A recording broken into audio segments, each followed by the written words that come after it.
natin pong kinakaharap,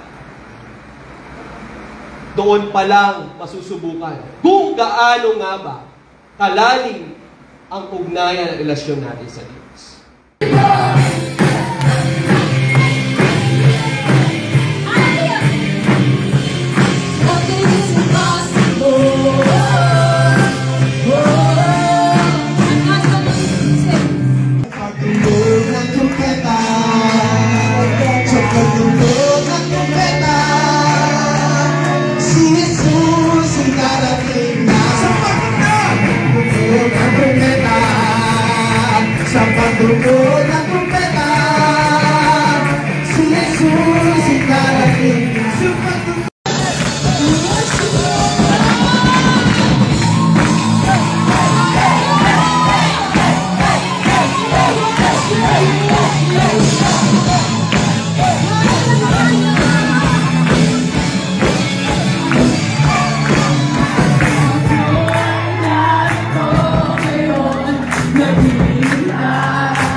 Hindi po kapag madali ang lahat po ng bagay. Minsan, andoon tayo sa church, napaka-casual natin. But in reality, ano nga ba talaga ang kalalagayan ng ating spirit? Kaya po, sinabing revival, para muli tayong mag-reconnect sa ating Panginoon. Para i-overcome lahat po ng paghihina na nangyayari sa buhay natin, kailangan po natin muli makabangon. Amen? Pag-ibig mo'y tunay at totoo. Ikaw lamang ang pupurihin ko. Ikaw lamang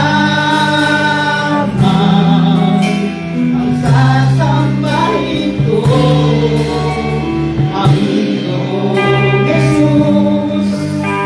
Ikaw ang buhay ko, pag-ibig mo'y tunay.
yung pagbabago ko.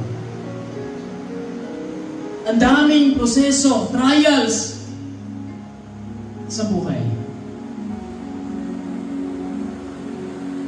Sabihin ko, Panginoon Lord, huminto na lang ako.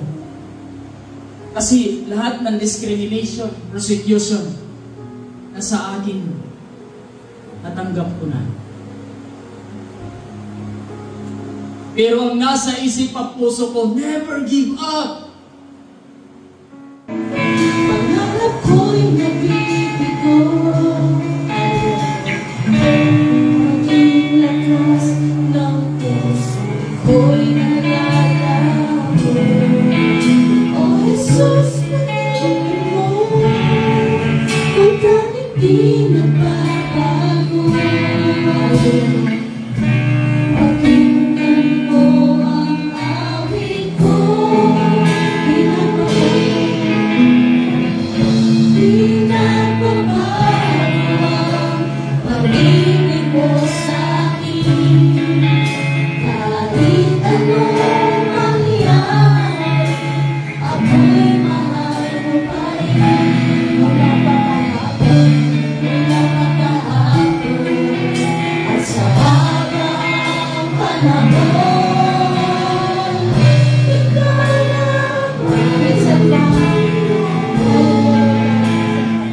Pangalawa, to overcome spiritual dryness.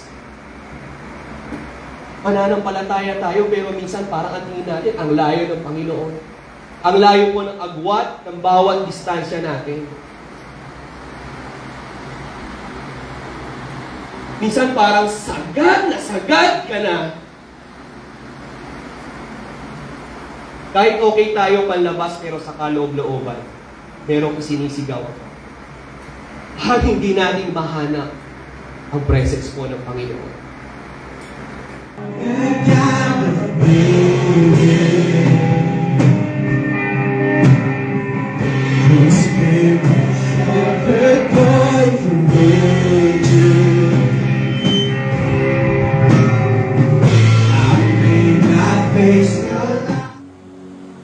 Kasi bakit? Hindi ko na gusto na balikan yung mga miserableng buhay ko na naranasan sa buhay ko. Kaya ngayon, mga kapatid, mga young people, kung ang katayuan nyo ngayon ay hindi pa kayo lumapit ng tunay at totoo talaga sa Panginoon, ilapit na ninyo ang buhay niyo.